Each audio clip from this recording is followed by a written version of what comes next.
कहा जाता है कि a little knowledge is always dangerous, या साउथ ईस्ट में हमारा दरवाज़ा नहीं होना चाहिए, या ऐसी इससे जुड़ी हुई बहुत सारी चीज़ें। कौन बताता है हमें ये सब बातें? Again I am coming with a new episode at Identity of Occult Sciences. So without any further delay, I would be welcoming my today's guest, Miss Anushri. Hello friends, I am Anushri Arora. I am astrologer, numerologist, Reiki healer and Vastu expert.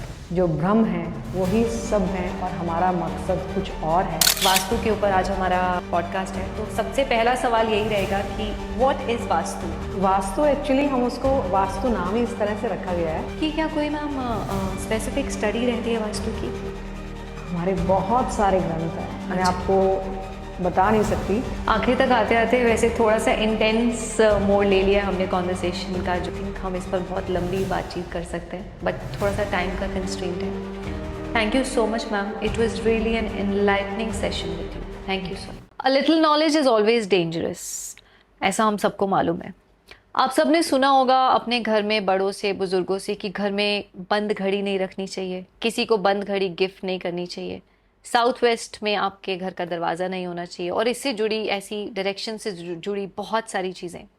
लेकिन इन सब की क्या credibility है, क्या authenticity है, ये सब जानने के लिए, यानी क्या सच है क्या झूठ है, इन सब को पता करने के लिए हमें चाहिए होता है एक एक्सपर्ट। तो again I am here with my new episode at identity at grow with शैली।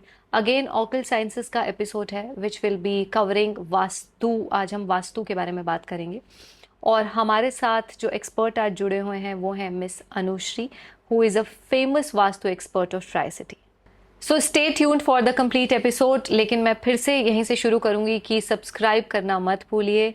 आप टिके भी रहिए, सुनते भी रहिए, लेकिन please do not forget to subscribe my channel. So without any further delay, I would be welcoming my today's guest, Miss Anushri, who is a very famous astrologer, Vastu expert of our Tri-City. Thank you so much for coming here, ma'am. Thank you. Ma'am, जैसे कि वास्तु के ऊपर आज हमारा podcast है, तो सबसे पहला सवाल यही रहेगा कि व्हाट इज़ वास्तु, जिसके बारे में मुझे लगता है सबको जानना है। What exactly it is, how can we describe it? Vastu actually हम उसको वास्तु नाम ही इस तरह से रखा गया है। वास हम बोलते हैं रहने को, जहाँ वास हो हमारा। तू योग्य, सो रहने योग्य। ओके। कोई भी बिल्डिंग, कोई घर, आपका ऑफिस, जहाँ पे हम स्टे कर सकें, राइट, जिसकी एनर्जी हमारे साथ मैच कर सके, हमारे फेवर में हो, तो हमें सपोर्ट करें, उस जगह को हम बोल सकते हैं कि ये वास्तु रिलेटेड, मतलब वास्तु का घर है। ओके, मतलब वास्तु के अकॉर्डिंगली बना हुआ घर है। वास्तु से कि अच्छी एनर्जीज को लिए हुए है ये स्पेस, ये जगह, कोई भी चीज। Is it connected to the 5 major elements ma'am? क्योंकि मैं थोड़ा बहुत पढ़ रही थी वास्तु का 2-4 दिनों से। Is it connected to 5 major elements? पृथ्वी, जल, अग्नि, वायु, आकाश। ये तो है ही है, ये तो बेसिक चीज है कि 5 एलिमेंट से हम उनको बैलेंस करते हैं वास्तु में। इसके अलावा जो हमारे ग्रंथ बताते हैं, हर छोटी से छोटी चीज, बड़ी से बड़ी चीज वास्तु के अंडर आती है। ओके। मतलब कंप्लीट टाउन प्लानिंग जिसको आप कह सकते हैं, हाँ जी, वो वास्तु के अंडर है। अच्छा। तो इसके लिए हमारे बहुत सारे ग्रंथ हैं जिन्होंने कंप्लीट सिटी का, किसी नगर का, मतलब जिस तरह पहले हुआ करते थे नगर, उनका वास्तु बनाया है। अब आप एक छोटी सी चीज देखिए कि घर किसी ने बहुत अच्छा बनवाया, सब कुछ, एवरीथिंग इज परफेक्ट, और उनको कोई शिकायत नहीं है किसी भी चीज से। सपोज वाटर लेवल जो है उसको चेक नहीं किया, राइट, उसके अकॉर्डिंगली नहीं है, या स्लोप नहीं है। वाटर लेवल, अच्छा, मतलब कि स्लोप नहीं है। स्लोप नहीं है, ठीक है, प्रॉपर स्लोप नहीं है, तो एक जगह पानी रुकने लग जाएगा, राइट, ठीक है, जो आपको परेशान करेगा। एक बड़ी छोटी सी एग्जांपल है। तो या घर में क्रॉस वेंटिलेशन नहीं है, आपने उसको डेकोरेट तो कर लिया पर वेंटिलेशन नहीं है, again there is a problem. तो कहने का मतलब ये है कि 5 एलिमेंट्स को तो बैलेंस करना ही है, लेकिन उसके साथ साथ और भी जो चीजें हैं सारी परफेक्टली अपने स्पेस पे, अपनी जगह पे होनी चाहिए, और आपको उसी पार्ट की जो एनर्जी है, उससे रिलेटेड एनर्जी है, उससे जोड़ने वाली होनी चाहिए। ओके। सो ये वास्तु का मेन जो फंडामेंटल सिद्धांत है वो ये है। Yes. तो आपका इंटरेस्ट कैसे बना मैम, अगर मैं थोड़ा सा डिटेल में जानना चाहूँ कि how did you come in this field? मुझे लगता है गॉड ग्रेस। तो I was teaching in coaching institute. Okay. तो किसी ने ऐसे जैसे अपना कोई बेंच कोई टेबल चेंज किया, अपना जो प्लेस था मतलब सेम रूम में जो हमारा टीचर्स का रूम था उसमें चेंज किया। तो अचानक से कभी ये रियलाइज किया, मतलब हमारा डिस्कशन हुआ फ्री टाइम में कि मुझे बड़ा अच्छा लगने लगा। जब से मैं इधर से इधर आई हूँ ना मुझे बड़ा अच्छा लग रहा है। अच्छा। मुझे यहाँ की फीलिंग बड़ी अच्छी कई बार ऐसा होता है वैसे बहुत कि हाँ नहीं यहाँ बैठकर बहुत अच्छा लग रहा है, यहाँ बेटर फील हो रहा है। तो आपके माइंड में आया, आप तब भी मैं एस्ट्रोलॉजी कर रही थी तो वो चीजें आप ऑलरेडी उसमें थे कि आप चेक कर रहे थे कुछ चार्ट्स एंड ऑल बता रहे थे। तो आपको लगा कि आपको वास्तु भी चेक करना चाहिए कि क्या है, कैसे वर्क करता है और ये। तो इस तरीके से मैंने इसको स्टडी करना स्टार्ट किया। फिर गाइडेंस ली अपने गुरु से, कुछ कोचिंग्स ली। गुरु हम बोलते हैं मतलब टीचर को आप कह सकते हैं, जिनसे आपने वास्तु सीखा। तो उनसे सीखा, उनसे कुछ चीजें डिस्कशन भी होती रही लंबे टाइम के लिए। तो धीरे धीरे आप वास्तु में आ गए। और आपके इसकी क्या कोई मैम स्पेसिफिक स्टडी रहती है वास्तु की? हमारे बहुत सारे ग्रंथ हैं। मैं आपको बता नहीं सकती कि जो कैलकुलेशंस हमारी साइंस ने करी हैं वो कैलकुलेशंस पता नहीं उससे कितने साल पहले हमारे ग्रंथों में थी। ओके। जैसे मैंने आपको बताया कि हम टाइम को मेजर करते हैं, अभी हम बात टाइम की मेजरमेंट है, उसको हम सेकंड्स में कन्वर्ट करते हैं। सेकंड से मतलब जो स्मॉलेस्ट यूनिट है, जी। सेकंड से मिनट, मिनट से आवर, ऐसे। तो हम अपने इन ग्रंथों में जो हमारी पलक झपकती है फ्रैक्शन ऑफ सेकंड्स, या इसको भी कैलकुलेट करते हैं। उसके भी यूनिट्स बताए गए हैं। दैट इज निमेश। अच्छा, मतलब ये पलक का झपकना इज निमेश। यस। और उससे आगे फर्दर कहने ओवरऑल फिर हमारे लगन भी हैं, कैसे हम कैलकुलेट करते हैं, मुहूर्त हैं, है ना, फिर ऋतुएं हैं। तो सारी कैलकुलेशन है। हमारे जो मतलब संस्कार हैं बहुत ही अच्छे हैं। हमने अपने ग्रंथों से बहुत कुछ सीखा। या राइट। सो ऐसे आपका इंटरेस्ट बना और आप धीरे धीरे आप पढ़ने लगे दिस फील्ड। और फिर क्या ये वास्तु, अभी हमने जैसे कहा कि एस्ट्रोलॉजर भी हैं आप, तो एस्ट्रोलॉजी, वास्तु, न्यूमरोलॉजी, क्या ये सब कनेक्टेड है? Everything connected. ओके। हमारे 9 प्लैनेट्स हैं बेसिकली, 7 हैं, 2 छाया ग्रह हैं, हम उनको प्लैनेट्स ही मानते हैं। राइट। और उसके अलावा 12 घर हैं। और न्यूमरोलॉजी में 26 जो हम पढ़ते हैं लेटर्स हैं। इंग्लिश में ही मोस्टली हम उसको कैलकुलेट करते हैं। न्यूमरोलॉजी बाद में आई है, साइंस। और ऐसे ही वास्तु में जो डिफरेंट दिशाएं हैं सारे उन प्लैनेट से, स्टार से, नक्षत्रों से जुड़ी हुई हैं। ओके। और ये सारे एलिमेंट्स उनमें जुड़े हैं। तो ये सारी साइंसेस आपस में इंटरकनेक्टेड है। यस। इसीलिए आजकल जो है हम सिर्फ वास्तु नहीं बोलते, इसको एस्ट्रो वास्तु बोलते हैं। हाँ, that's what I was coming at actually. What is astro vastu? क्या है ये? एस्ट्रो वास्तु मीन्स जैसे हम ईस्ट की बात करते हैं, ईस्ट सनराइज की दिशा है, ठीक है। तो sun is one of the planet of 9 planets, और इसको ग्रहों का राजा भी बोला जाता है। जो जिसको हम कहेंगे पूर्वमुखी घर हैं। हाँ जी। पूर्वमुखी घर हैं, वो सन के अंडर आते हैं। ठीक है। उनमें सन की जो एनर्जी है बहुत ज्यादा रहती है, तो वो हो गया पूर्वमुखी। और जो लोग 1 नंबर में मतलब 1 नंबर को पैदा हुए हैं, 10 को पैदा हुए हैं, मतलब जिनका सम मूलांक जो है वो 1 बन रहा है, 1 बन रहा है, 19 हो गया। तो ये सारे नंबर जो हैं इनमें मतलब सूरज की प्रधानता रहती है, सूर्य की। ठीक है। तो सारे को हमने रिलेट कर दिया, इंटरलेटेड न्यूमरोलॉजी, एस्ट्रोलॉजी और वास्तु। तो ये जो घर हैं, हमारे घर में एक लोग तो रहते नहीं, इट्स अ फैमिली।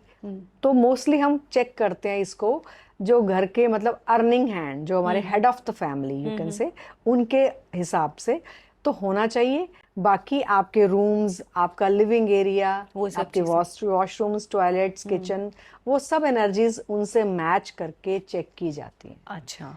तो कभी भी ये कहना, जैसे एक घर में अगर 5 लोग रह रहे हैं तो सबकी एनर्जीज डिफरेंट है, सबकी एनर्जीज डिफरेंट, सबकी बॉडी टाइप अलग, एनर्जी अलग।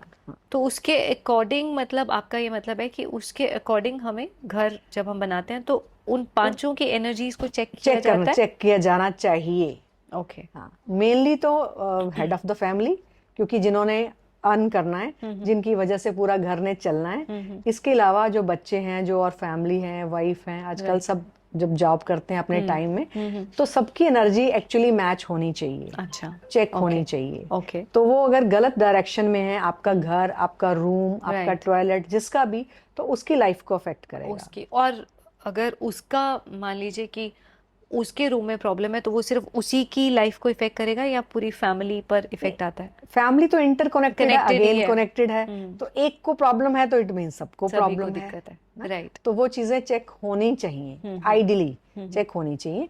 और बहुत सारे हमारे पास ऐसे केसेस आते हैं जो कहते हैं कि उनके कोई भी काम नहीं बन रहे। बहुत Like, बार ना, लाइक कोई आप कह सकते हैं कि मनी भी स्ट्रक हो गई है, कहीं किसी को दी थी वो वापस नहीं आ रही है, और प्रोफेशन भी बहुत अच्छा नहीं चल रहा है, कोई काम है, जॉब में दिक्कत है, या अदरवाइज शादी नहीं हो रही है, हुई है तो आपसी रिलेशनशिप उनके ठीक नहीं है, अच्छा नहीं है, तो सारी प्रॉब्लम्स हैं। तो उन लोगों को सजेशन है कि उनको अपना वास्तु चेक करवाना चाहिए। ठीक है। तो और स्पेशली अपने चार्ट्स वो भी चेक कराने चाहिए, ताकि पता चले कि क्या प्रॉब्लम्स हैं। अकॉर्डिंगली फिर हम कुछ रेमेडीज करके और उनको उन चीजों को उनको सेट करेक्ट किया कर जा सके, सकता है। जो दोष हैं उनको निवारण कर सके। लेकिन मैं एक चीज यहाँ पे कहना चाहूंगी कि जैसे कोई भी लोग एक माइंडसेट कर लेते हैं कि कहीं कहीं रील में सुना, कहीं बहुत किसी आजकल मैं सोशल मीडिया में सुना जी। कि साउथ वेस्ट का घर अच्छा नहीं है, हाँ, ये let's तो suppose। बहुत चल रहा है आजकल। तो ये कहना बिल्कुल गलत होगा। तो मैं आपके इस प्लेटफॉर्म के माध्यम से ये ज़रूर कहना चाहूँगी कि ये सिर्फ इतना बोल देना कि south west is not good direction, तो ये बिल्कुल भी ठीक नहीं है। ओके। हमारे जो ग्रंथ बताते हैं उनके हिसाब से ये घर में रहने वाले लोगों की एनर्जी से मैच होना चाहिए। एंट्रेंस इज़ वेरी इंपॉर्टेंट, और वो आपके प्रोफेशन के हिसाब से होनी चाहिए। ओके, ठीक है। किसी भी डायरेक्शन को हम सही या गलत नहीं बोल सकते जब तक कि हम उनकी एनर्जी उस फैमिली मेंबर्स के साथ मैच ना कर लें, चेक ना कर लें। हाँ, इन जनरल आप ये कह सकते हैं लोग प्रेफर करते हैं नॉर्थ, ईस्ट और नॉर्थ ईस्ट, ठीक है, इन डायरेक्शंस को प्रेफर करते हैं जिनमें नुकसान कम होता है, you can say. Okay, so it is a universal rule कि नॉर्थ और ईस्ट और नॉर्थ ईस्ट ये डायरेक्शंस अच्छी डायरेक्शंस सूटेबल सभी के लिए, सबको सूट कर जाती है। हाँ, लेकिन मतलब मैक्सिमम लोगों को, सभी का मतलब ये है। लेकिन जो दूसरी डायरेक्शंस हैं वो भी बहुत अच्छी हैं, अच्छी नहीं बहुत अच्छी हैं, उनके अपने फायदे हैं, अपने नुकसान हैं। वो डिपेंड करता है आपके प्रोफेशंस पे। जैसे हमारे, मैंने अभी आपको बताया कि हमारे ग्रंथों में प्रोफेशंस के आधार पर जो हमारी कल्चर्स हैं सारे डिफरेंट थे। अब आप एक इसको एक्सप्लेन करने से पहले छोटा सा नेक्स्ट एग्जांपल देना चाहूँगी। आप देखिए कि सबसे पहले मिट्टी का कितना इफेक्ट है। हाँ जी। अब जो यहाँ के लोग हैं, पंजाबी हैं, उनका नेचर और एक राजस्थान में रहने वाले लोगों का नेचर बहुत डिफरेंट है, और एक साउथ में बेंगलोर रहने वाले लोगों का नेचर, आप सोच के देखें कितना ज्यादा ड्रास्टिक उनमें चेंज है, बहुत ज्यादा डिफरेंट है, टोटल डिफरेंट। उसका क्या रीजन है कि मिट्टी डिफरेंट है, मिट्टी डिफरेंट है। तो जो भवन जहां हम वास्तु करने जा रहे हैं, सबसे पहले तो उसकी मिट्टी चेक होनी चाहिए ना। और एक कल्चरल, तो मिट्टी चेक होने का, जो मैं आपको इंटरप्ट कर रही हूँ, कैसे कैसे रहता है ये सिस्टम, मतलब क्या चेक करना चाहिए उसमें? एक तो मैंने आपको बताया ये एरिया के हिसाब से है, ठीक है, उसमें वो चीजें होंगी ही होंगी। जैसे इसको थोड़ा मैं और एलेबोरेट करती हूँ। जैसे राजस्थान में है, अब वहां पे हमेशा पानी की कमी रहती है, ठीक है, जो अक्सर माना जाता है, पानी बहुत ज्यादा बारिश नहीं होती है। तो वहाँ के जो लोग हैं वो बहुत कम रिसोर्सेज में अपने आप को एडजस्ट कर लेते हैं। तो उनका एडजस्टमेंट, उनका माइंडसेट, उनका वो बिहेवियर वैसा सा हो जाता है ना। अब जो पंजाबी हैं तो यहाँ की बड़ी उपजाऊ मिट्टी है, दिलदार लोग हैं, कहीं भी जा रहे हैं, कुछ काम कर रहे हैं, कभी भी भांगड़ा डलवा लो इनसे डाल ही देंगे। इवन हम भी ऐसे करते थे अभी तक, बिल्कुल। तो कहने का मतलब हर तरह के लोग हैं। और साउथ वाले हैं वो बहुत कम, वो उनका शो ऑफ लाइफ में नहीं है, बिल्कुल उसमें भी नहीं। पानी बहुत ज्यादा है, उनकी बॉडी, स्किन, हेयर सब वैसे हैं। बिल्कुल। तो ये सब चीजें बहुत अफेक्ट करती हैं एरिया का, और फिर कल्चर भी उसी हिसाब से है ना उस। और आपने जो क्वेश्चन पूछा कि मिट्टी कैसे चेक करनी है, सबसे पहले तो मिट्टी में ये देखा जाता है, हम जो चेक करते हैं उसमें क्या नेगेटिविटीज हैं, ठीक है। क्या कुछ पहले कुछ यहाँ पे कोई नेगेटिव चीजें हैं, नेगेटिव एनर्जी है जिनको रिमूव किया जाना चाहिए वास्तु स्टार्ट करने से पहले, द बेसिक फंडा कि वो करना चाहिए। उसके अलावा फिर वो मिट्टी आपको सूट कर रही है कि नहीं, तो आपके साथ मैच करती है, उसके हमारे कुछ मेथड्स हैं, कुछ मेथड्स हैं जिनसे हम वो चेक करते हैं और आपको बताते हैं कि वो आपको फेवर देगी या नहीं देगी। ठीक है। क्योंकि एक घर बहुत बड़ी चीज है, आप घर चेंज कर रहे हैं, शिफ्ट कर रहे हैं, नया बना रहे हैं, और ये अगर नया बनाएं फिर तो बहुत सी चीजें चेक होनी चाहिए। हाँ, अगर बना हुआ है आप उसमें शिफ्ट कर रहे हैं, इवन देन तो घर की जो मिट्टी है रिक्वायर्ड होती है, जरूरी होती है। उसके बाद फिर बात आती है और चीजों की, एंट्रेंस की, किस डायरेक्शन में क्या होना चाहिए, होना कैसे चाहिए। है। हाँ, एंट्रेंस भी आप कह सकते हैं कि जो फ्रंट है वो फ्रंट में किस जगह होना चाहिए। फ्रंट इतना है, 10 फीट का है, 20 फीट का है, 30 फीट का है, उसमें किस जगह पोजीशन पे दरवाजा हो सकता है।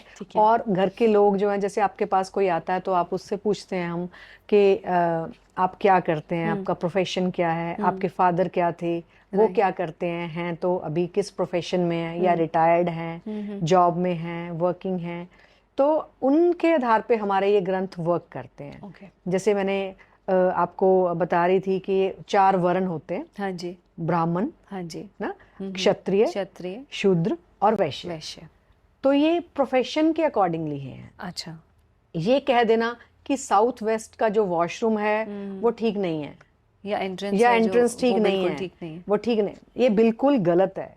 ओके, ये बिल्कुल गलत है। It depends on the energies of persons, their profession, their overall life, उन सब के हिसाब से होना चाहिए। क्या कैसे है, किस जगह प्लेस होना चाहिए, क्या। अच्छा, इवन जो किचन की जैसे डायरेक्शन है, हम एक जनरल बात करें तो किचन के लिए हम आइडियल डायरेक्शन जो मानते हैं साउथ ईस्ट है, लेकिन इसका मतलब अगर किसी की किचन साउथ ईस्ट में नहीं है तो और क्या कहीं हो ही नहीं सकती है घर में? It's not true, right. तो it depends on entrance. Okay.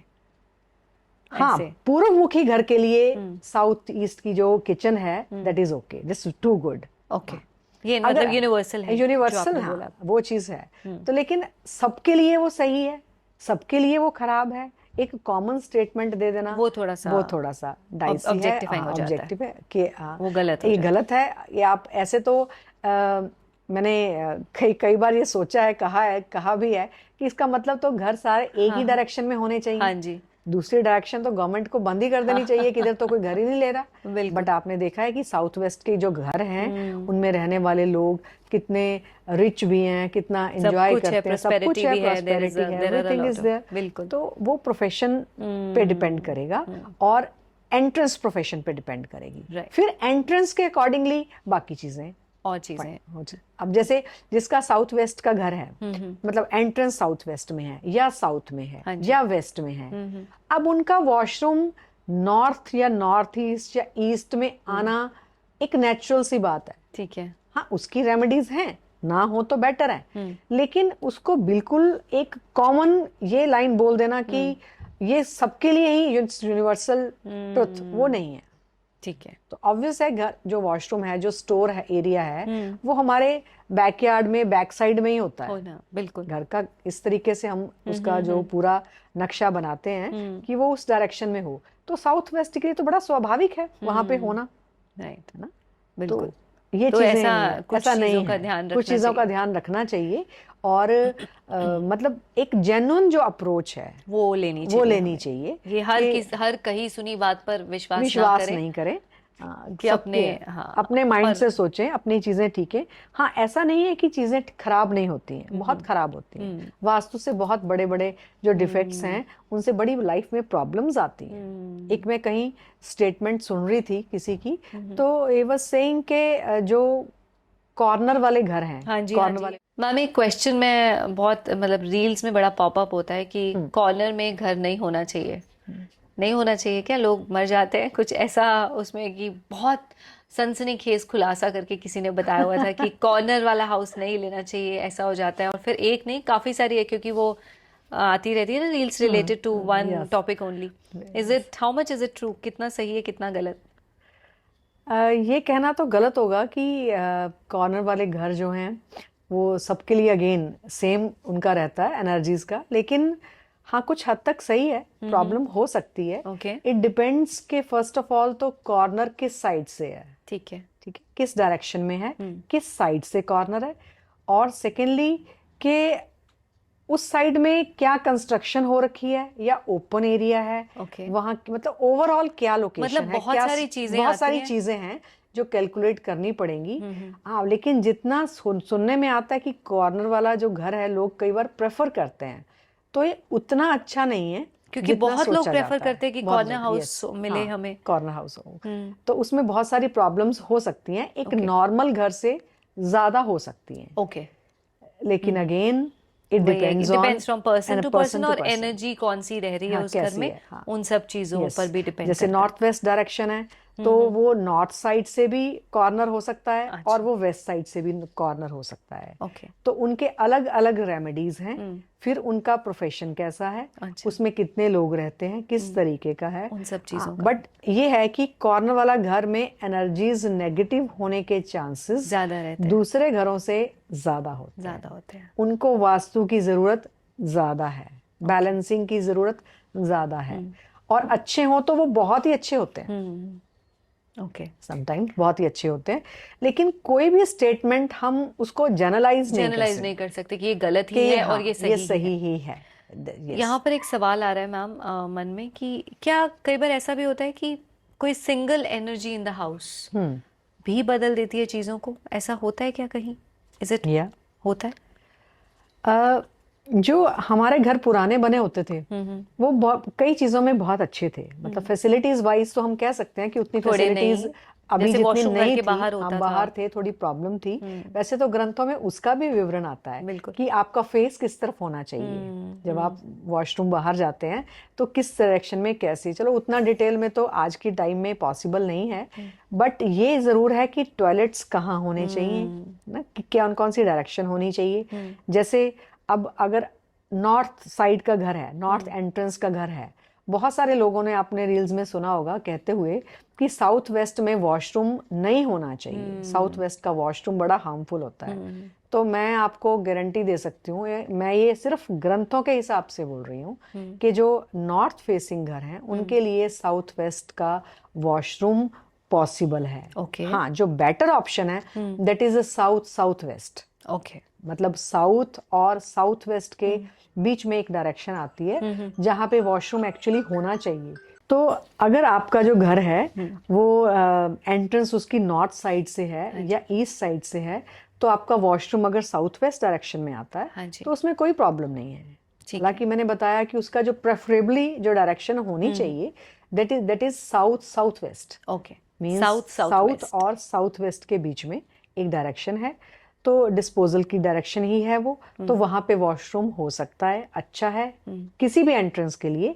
But south west भी अगर है तो कोई प्रॉब्लम नहीं है, उसका आप कोई छोटा मोटा रेमेडी, अगर आपके माइंड में कोई वहम है या आपने कहीं से सुन लिया है तो आप उसका छोटा सा कोई रेमेडी करके उसको करेक्ट कर सकते हैं। उसमें किसी तरह की तोड़ फोड़ की कोई जरूरत नहीं है। ये भी मैं आने वाली थी मैम इस पर कि अब ऐसा तो नहीं होता कि हर कोई आता है कि मुझे बनवाने से पहले कि मुझे ये वास्तु करवाना है। बहुत सारे लोग घर बनवा चुके होते हैं या ऑफिसेज बनवा चुके होते हैं, और फिर वो देखते हैं कि मेरा काम नहीं चल रहा है या कुछ ये नहीं हो रहा, तो मुझे कुछ वास्तु का उपाय कर लेना चाहिए। अब उनका घर तो बना हुआ है, तो सबसे पहले लोगों के दिमाग में आता है तोड़फोड़, बहुत सारी तोड़फोड़।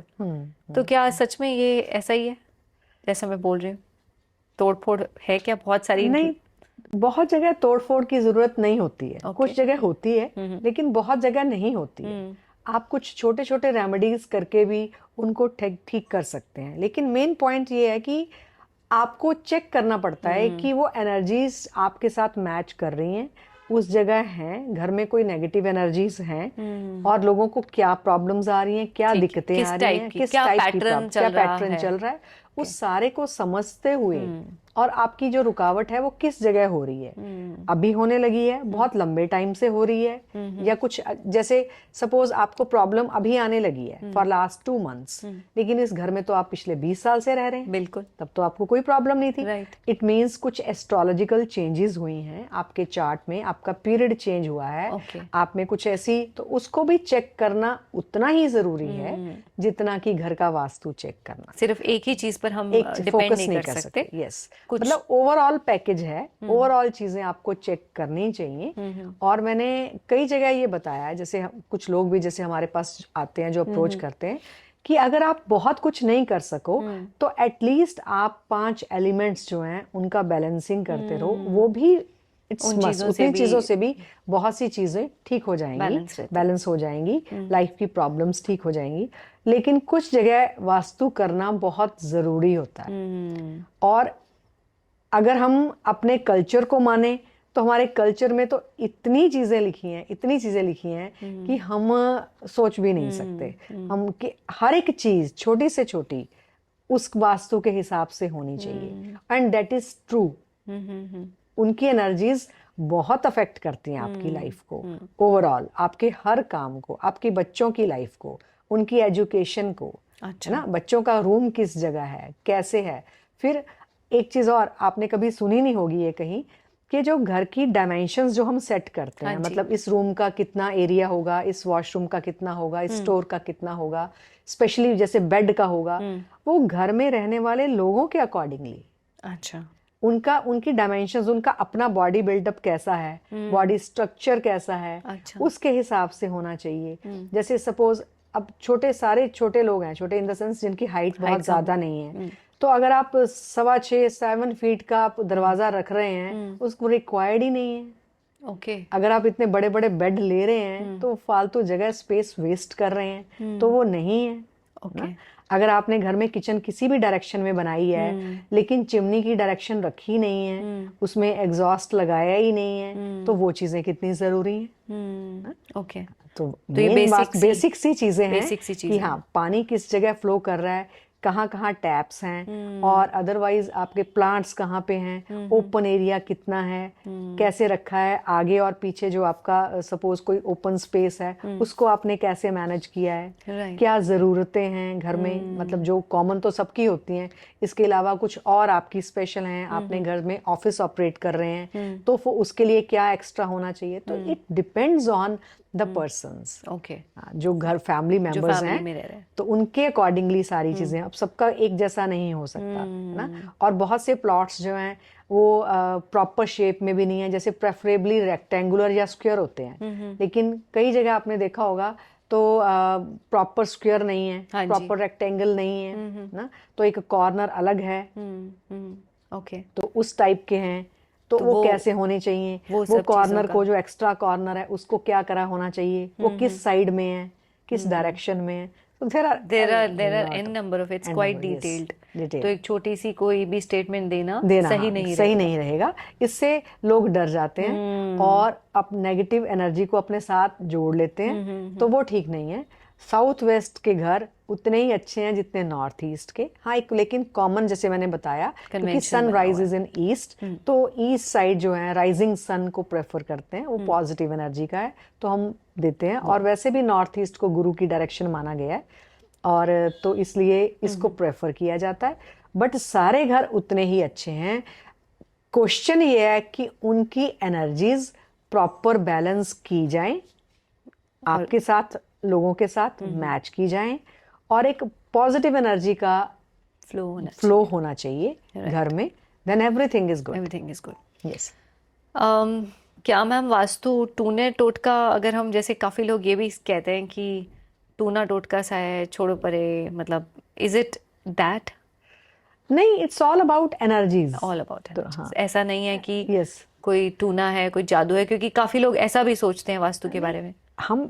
अगर हम बहुत ज्यादा मेडिटेशन भी करते हाँ हैं, जी। Even then we accumulate energy, energy generate करते हैं ना, मतलब जनरेशन जो मंत्र जाप कर रहे हैं, हम पढ़ रहे हैं, बहुत ज्यादा आप घर में पाठ चलता है, हर वक्त बानी चलती है ना, और आपने घर में बच्चों को भी ऐसे संस्कार दिए हैं, वो भी नित्य करते हैं, सुबह पाठ पूजा करते हैं, या सूर्य को नमस्कार करते हैं, तो सन से हमें विटामिन डी भी मिलती है, वो भी है, मतलब हेल्थ वाइज भी है, तो सारी चीजें बैलेंस होनी चाहिए। ये तो इट्स ऑल अबाउट एनर्जीज। ठीक है, घर में प्रॉपर मैंने जैसे बताया आपको, एयर का फ्लो होना चाहिए, प्रॉपर एयर रहनी चाहिए, स्पेस होना चाहिए, बहुत ज्यादा टाइट नहीं होना चाहिए, घर का जो सेंटर प्लेस है, जो ब्रह्म स्थान जिसको हम बोलते हैं, वो हमेशा खुला होना चाहिए, कोई हैवी चीजें मर्म स्थान में नहीं होनी चाहिए ना? और घर की डायमेंशंस घर के लोगों के हिसाब से, रूम्स उस हिसाब से, वो सारी चीजें होनी चाहिए। तो इट्स टोटल एनर्जी गेम। ठीक है, इट्स एनर्जी, हम एनर्जी को टूटका नहीं है, इट्स ऑल एनर्जी बेस्ड, कुछ भी नहीं है। हाँ, ऐसे तो हम किसी को भी कुछ भी कह सकते हैं, लेकिन जो लोग नहीं मानते हैं या मानते भी हैं, तो मेरी एक सबसे रिक्वेस्ट है कि एक बार एक पॉजिटिव अप्रोच के साथ देखें और कल्चरल डिफरेंस देखें। जैसे मैंने स्टार्टिंग में आपको बताया कि हम लोगों का नेचर कैसा है, हमारा थॉट प्रोसेस कैसा है, और जो एक सपोज एमपी में लोग रह रहे हैं, गुजरात में रह रहे हैं, देखो वहाँ बिजनेस कम्युनिटी ज्यादा है, वहाँ की एनर्जी वैसी है, तो वो आगे आगे वैसे ट्रेवल कर रही है ना, तो वो है। साउथ वाले लोग बिल्कुल डिफरेंट हैं, तो वो सब चीजें देख के उस हिसाब से वास्तु किया जाता है। तो वास्तु इट्स फॉर पॉजिटिविटी, घर में इसका कोई नेगेटिव इम्पैक्ट भी नहीं है, और हर इंसान को एक पॉजिटिव वे में लेते हुए अपने घर का वास्तु जरूर करवाना चाहिए। मैम, अगर नवरात्रास की बात करें, अब जैसे फेस्टिवल्स आर अराउंड, तो आजकल के दिनों में, नवरात्रास के दिनों में, मतलब जो हैं हम, तो उनमें क्या क्या हमें करना चाहिए? कुछ ऐसा रेमेडी, कुछ चीज़ें, या घर पे कुछ किसी टाइप की पूजा? नवरात्रास जो हैं 9 देवियों को समर्पित हैं, जिसमें अगर आपने पढ़ा है, वैसे तो वो नवदुर्गा के ही रूप हैं, लेकिन उनके अलग अलग नाम हैं। शैलपुत्री, ब्रह्मचारिणी, चंद्रघंटा, कूष्मांडा, स्कंद माता, कात्यायनी, कालरात्रि, महागौरी और सिद्धिदात्री। ये 9 देवियां जो हैं अपने अलग अलग दिन के दिन हैं, 1 से लेके 9 तक। और हमें अपने घर में मतलब प्रॉस्पेरिटी के लिए और एक अच्छी एनर्जीज के लिए, हमारे लाइफ की, फैमिली की ग्रोथ के लिए हमेशा डोनेशंस करते रहना चाहिए। ओके। अपनी हमें इनकम का कुछ ना कुछ पार्ट, स्पेशली नवरात्रास में जरूर डोनेट करना चाहिए। जैसे आप कहने के लिए, आप फर्स्ट डे जो है माँ शैलपुत्री का है, तो आपको वाइट चीजें, उसमें चावल हो सकता है, चीनी हो सकती है, तो डोनेट कर सकते हैं। नेक्स्ट डे आप मीठा डोनेट कर सकते हैं, एक दिन आप नारियल डोनेट कर सकते हैं, कोई छोटे बच्चों को दे सकते हैं, कन्याओं को दे सकते हैं, मंदिर गुरुद्वारा में दे सकते हैं ना? इसके अलावा और कोई जो आपको लगता है कि कोई चीज़ें आप डोनेट करना चाहते हो, स्पेशली जो कोई आपके मन में हो, आपने कोई सुख रखी हो, तो उसका निवारण भी इन नवरात्रों में किया जा सकता है। तो बेसिकली क्या है, हिंदू धर्म में हम सब इन देवियों को मानते हैं, इनकी पूजा करते हैं, और जितने भी देवता हैं उनकी ये शक्तियां हैं, तो हमें सारी एनर्जी देवियों से ही मिलती है। राइट। तो हमें इनकी पूजा जरूर करनी चाहिए। हाँ जी। अब now coming to Diwali ma'am, सबसे महान बड़ा त्योहार हमारे देश का। यस। दिवाली के लिए कोई खास पूजा? दिवाली में लोग बहुत पूजा करते हैं। तो एक तो मैं ये बोलूँगी कि बहुत ज़्यादा वहम धर्म को ना मानते हुए, भ्रम जो पाल रखे हैं हम लोगों ने, हमें सिंपल उनको लक्ष्मी का दिन माना गया है। तो जो लक्ष्मी की डायरेक्शन है साउथ ईस्ट, तो साउथ ईस्ट डायरेक्शन में पूजा करनी चाहिए। ठीक है। और इसको सफाई से भी हमारे कल्चर में जोड़ा गया है। सफाई का ये है कि हम जो पुरानी वेस्ट, फालतू की चीजें हैं जो हमारे घर में कई साल से हैं और कभी इस्तेमाल नहीं हुई, और उनको हम नहीं यूज कर रहे, तो उनको हमें डिस्कार्ड करना चाहिए, घर से रिमूव करना चाहिए, क्लियर करनी चाहिए एनर्जीज, और फिर ताकि पॉजिटिव एनर्जी, जैसे दिवाली पे कहा जाता है कि पूरे जाले साफ करो, ये सब करो, 1 महीना पहले जो अभियान शुरू हो जाता है, तो हमें वो सब जो करते हैं, मतलब नेगेटिव चीजों को जिन्होंने जगह फजूल में रोक रखी है, उनको हटा के हम एक पॉजिटिव एनर्जी को लेके आए, पॉजिटिव चीजें लेके आए, तो उसमें कोई चीजें आप बाय भी कर सकते हो। धनतेरस आती है हाँ उसमें, जी। और लक्ष्मी की पूजा उस डायरेक्शन में करनी चाहिए। और हमारे ग्रंथों में वैसे तो अलग अलग डायरेक्शन के लिए अलग अलग सुगंध बताई गई है। अच्छा। इतनी सारी सुगंधें डिफरेंट टाइप की जो हम अलग डायरेक्शंस में यूज कर सकते हैं। अच्छा। तो जो बहुत पर्टिकुलर हैं वो तो हमें कांटेक्ट कर सकते हैं कि क्या है। बिल्कुल, बट मैम के पास आ सकते हैं। हाँ, इन जनरल तो कपूर जला सकते हैं घर में, साउथ ईस्ट डायरेक्शन में भी, और इवन ब्रह्म स्थान में या नॉर्थ डायरेक्शन में। हालांकि नॉर्थ डायरेक्शन में हम अग्नि को स्थापित नहीं करते हैं, लेकिन उसका धुआं जो है वो हम उस डायरेक्शन में दे सकते हैं, ताकि एक नई प्रॉस्पेरिटीज हमारे साथ जुड़े और हमें और नए अवसर मिले ग्रो करने के लिए, लाइफ में आगे बढ़ने के लिए। राइट। अच्छा मैम, अब हम बात करते हैं, जैसे हम घर में कोई स्टोन्स रखते हैं, हाँ। या काफ़ी लोगों के घर में मैंने देखा है, तो इनकी क्या इम्पोर्टेंस है? रखने चाहिए, नहीं रखने चाहिए? वास्तु कहाँ तक रिलेटेड है इन सब चीज़ों से? वैसे जो स्टोन्स अगर आप बात कर रहे हैं, जैसे पन्ना है, नीलम है, ये तो लोग पुखराज पहनते है, हैं। ये तो लोग पहनते ही हैं। और अगर आप वैसे स्टोन्स की बात कर सकते हो, बहुत तरह के स्टोन हैं, तो उनको प्लेस किया जा सकता है उनके वेट के हिसाब से, क्योंकि ऑब्वियसली स्टोन है तो उसका वेट ज़्यादा है, हैवी है। तो हैवी चीज़ें हमें साउथ वेस्ट में या साउथ ईस्ट में प्लेस करनी चाहिए, ताकि वो चीज़ें हैवी रहें, और इनकी डायरेक्शन भी अप होती है घर में थोड़ी सी। और जो डायरेक्शन है नॉर्थ ईस्ट या नॉर्थ ईस्ट, ये डायरेक्शंस डाउन रखी जाती हैं, ठीक है। तो ताकि प्रॉपर फ्लो भी हो एनर्जी का, और जो हम एनर्जी हमने रिसीव करनी है सन से, सनलाइट, वो भी रिसीव की जा सके। तो मैम, हम क्या यहाँ पर बात कर सकते हैं कि कोई ऐसा स्टोन जो कि प्रोस्पेरिटी से रिलेटेड हो, या फिर ये भी हर एक पर्सन का अलग अलग एनर्जी के अकॉर्डिंग ही हम कहेंगे कि जुड़ा हुआ है? नहीं, स्टोन तो एनर्जी के हिसाब से, कुंडली के हिसाब से, लगन कौन सा है, पीरियड कौन सा है ना, किसकी जरूरत है, किस प्रोफेशन के लिए, उस हिसाब से स्टोन होगा। सब लोगों के लिए एक स्टोन पॉसिबल नहीं है ना। पुखराज जैसे बहुत लोगों ने बहुत सारे लोगों को पहने हुए देखा है। मैं यही कहने वाली थी, बहुत सारे लोगों ने पुखराज पहना होता है, क्योंकि उसका साइड इफेक्ट कम होता है, या ऐसा कहीं नहीं होता ना। पुखराज रिप्रेजेंट करता है गुरु को, मतलब जुपिटर जो है प्लेनेट, उसको रिप्रेजेंट करता है। तो वो बहुत प्रॉस्पेरिटी और लाइफ में स्टेबिलिटी देने में काम आता है, तो इसलिए हम लोग पुखराज पहनते हैं। लेकिन सब लोगों के लिए सब कुछ सही नहीं है। कुछ लोगों ने नीलम पहना होता है, कुछ ने पन्ना पहना होता है, मूंगा पहना होता है। तो इसको एक प्रॉपर एस्ट्रोलॉजर से पूछ के, चेक करवा के फिर ही पहनना चाहिए। और वेट के अकॉर्डिंग ये सब चीजें, एज आपकी कितनी है, कितने वेट का पहनना है, किस फिंगर में पहनना है, क्या उसकी पूजा है, तो बहुत सारी चीजें हैं जिनको वो सारी चीजें करके ही फिर हमें उसको पहनना चाहिए। हाँ जी। एक क्वेश्चन हमेशा मन में उठता है मैम, कि ये नज़र होती है कि नहीं होती है? हमारे जो बड़े बुजुर्ग हैं वो तो हमेशा कहते हैं कि होती है, लग जाती है, ये करना चाहिए, ये उपाय करना चाहिए। तो कितनी होती है तो उसको कैसे हम, मतलब कुछ ऐसे चीज़ें जो हम घर में कर सकते हैं, एक आधी कोई ऐसा उपाय? हाँ जी, ये तो मतलब नजर तो होती है, ओके। नजर लगती है। मतलब जैसे आप कुछ भी आपने बहुत अच्छा पहना है, तो एकदम से कोई भी देखता है तो नजर लग सकती है। और वैसे भी नेगेटिव एनर्जीज होती हैं। आजकल तो मैम डिजिटल नजर भी लग जाती होगी। हाँ, क्वाइट पॉसिबल कि डिजिटल नजर भी लगती है।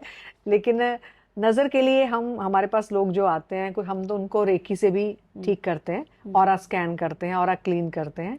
और उसमें मतलब ऑरा स्कैनिंग में या क्लीनिंग में नजर भी एक एस्पेक्ट रहता है हमारे मन में कि हमें उसको क्लीन करना है।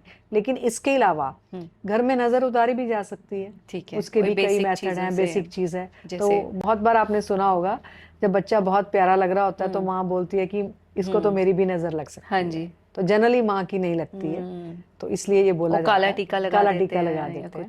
तो वो नजर से बचने का ही एक तरीका है। तो इसके अलावा घर में नमक का पोछा लगाया जा सकता है ना, ओवरऑल नेगेटिव एनर्जी को रिमूव करने के लिए, जो जनरल रेमेडीज हैं तो वो की जा सकती हैं। ओके, ठीक है। Is vastu related to spirituality also ma'am? बहुत ही अच्छा क्वेश्चन पूछा आपने। स्पिरिचुअलिटी जो लोग स्पिरिचुअल हैं उनको कोई दोष नहीं लगता। ये मैं नहीं कह रही, हमारे ग्रंथ कह रहे हैं। और अगर आप थोड़ा सा भी किसी को इस बारे में ज्ञान हो तो ऐसा कहा जाता है हमारे ग्रंथों में कि जो लोग पहले सात्विक हुआ करते थे, 3 तत्व बताए गए हैं, सत रज और तम, जो बहुत हमारे मतलब पूर्वज थे, या आप कह लीजिए कि सतयुग था जब, तो वो सत्य प्रधान था, सत प्रधान लोग थे। मतलब उनमें जेलसी, ऐसी नेगेटिव एलिमेंट्स कोई भी नहीं थे। जो हम 5 विकारों की बात करते हैं, काम, क्रोध, लोभ, मोह, अहंकार, वो सब नहीं थे। वो एक तरह से देवता ही थे। तो उनका स्वर्ग में जाना आना पॉसिबल था जब सत्व प्रधान हो। तो उस टाइम पे जो चंद्रमा है उसकी कलाएं भी नहीं थी। पढ़ा आपने कभी ऐसा? कहीं पता नहीं मैम, याद मतलब नहीं है। हमेशा कंप्लीट, जैसे पूर्णमासी के दिन, पूर्णिमा का दिन चंद्रमा रहता है, हमेशा ऐसा चंद्रमा हाँ जी, था अच्छा। ना। और जो सूर्य है वो भी इतना गर्म नहीं होता था कि जितना लोगों को आजकल लगता है, उतना तपाता नहीं था। कहने का मतलब सारी चीजें बहुत ज्यादा पॉजिटिव थी। तो जब हमारे रिलेशंस अच्छे थे देवताओं से, तो ह्यूमंस नो डाउट अलग थे, बट ह्यूमन देवता जैसे ही थे, तो उनके वहां जाना आना बड़ा कॉमन था, पॉसिबल, उनको कोई तकलीफें नहीं थी। तो अगर आपकी वो सिचुएशन है, मतलब आप सत्व प्रधान हैं, आप में कोई नेगेटिविटी नहीं है, आप 5 विकारों से दूर हैं, या उसके अलावा मैं ये भी कह सकती हूँ कि आज के टाइम में भी वो विकारों को एक साइड में भी हम रख दें, और अगर बहुत ज्यादा कोई स्पिरिचुअल है तो वो विकार ऑटोमेटिकली धीरे धीरे खत्म हो जाते हैं, नलिफाई हो जाते हैं। तो वो उस इंसान के लिए या उस फैमिली के लिए वास्तु क्या किसी भी चीज की जरूरत नहीं है। ये मुझे सुनना भी था।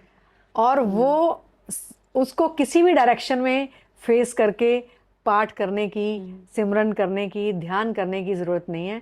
उसके लिए हर स्थान ब्रह्म स्थान है, हर जगह ब्रह्म है, हर जगह परमात्मा है। तो वो चीजों सिर्फ उन इंसानों के लिए, हम सब के लिए हैं जो हम उस कसौटी पे जिस पूरे नहीं उतर रहे हैं। हाँ, तो उसके बाद सत्व गुण के बाद आता है रजोगुण, जिसमें हम सब लोग आते हैं, जिसमें हमारे में कोई कह सकते हैं आप द्वेष, ईर्ष्या और मोह भी, हमें अपने बच्चों से प्यार है, लालच भी हो सकता है। तो ये सब जो विकार हैं ये धीरे धीरे इंसान में ऐड होते गए। तो जैसे ही ऐड होते गए तो ये सब चीज़ों की वजह से इनको करेक्ट करने के लिए ये सारी विद्याएं हैं। तो हम वास्तु को जोड़ते हैं वास्तु पुरुष से। अगर आपने कभी सुना हो ये भी, वास्तु पुरुष जिसको भगवान शिव की संतान माना गया है, कि उनके पसीने से पैदा हुए थे, और उनका जो सर है वो नॉर्थ ईस्ट में है, और जो पाँव हैं वो साउथ वेस्ट में है, नैऋत्य कोण में है, और उसी हिसाब से हम सारी डायरेक्शंस को सेट करते हैं। तो वास्तु पुरुष का जन्म ही जो है मतलब उस पीरियड के बाद में हुआ, उस पीरियड उस युग जो चल रहा है सतयुग के बाद में। सतयुग में वास्तु पुरुष का जन्म ही नहीं हुआ था, तो उसको हम वास्तु से रिलेट कर ही नहीं सकते। तो उसी तरीके से आप कह सकते हैं जैसे जैसे विकार आते गए, बढ़ते उसी गए, तरीके से फिर हमें वास्तु की जरूरत पड़ रही है। उस वक्त कोई विकार ही नहीं थे, कोई प्रॉब्लम्स ही नहीं, लाइफ बड़ी अच्छी थी, स्मूथ थी ना। जब आप ये देखें कि हम कह रहे हैं कि चंद्रमा भी अपनी कलाएं नहीं चेंज करते थे, इतनी पॉजिटिविटी थी, इतना सब कुछ था, तो विकार थे ही नहीं। फिर धीरे धीरे वो बढ़ते चले गए, तो इसकी जरूरत बढ़ती चली गई। आज के टाइम में वास्तु की बहुत जरूरत है। कलयुग आते आते हमें विकार भर चुके हैं, तो ये सब विद्याएं जो हैं अपना इस युग में सबसे ज्यादा जगह ले चुकी हैं। तो इसकी जरूरत है, नेगेटिविटी को रिमूव करने की जरूरत है। हाँ, हमें स्पिरिचुअल भी होना चाहिए, हमें अध्यात्म से जुड़ना चाहिए, हमें मेडिटेशन करनी चाहिए। ये एक आइडियल जरूरत है। हमारा मेन मकसद इस दुनिया में आने का वही है कि हमें अध्यात्म से जुड़ना चाहिए। ओके, आखिर तक आते आते वैसे थोड़ा सा इंटेंस मोड ले लिया हमने कॉन्वर्सेशन का, जो है स्पिरिचुअलिटी से जुड़ गई है। एंड आई थिंक हम इस पर बहुत लंबी बातचीत कर सकते हैं, बट थोड़ा सा टाइम का कंस्ट्रेंट है। Thank you so much, ma'am. It was really an enlightening session with you. Thank you so much. Thank you.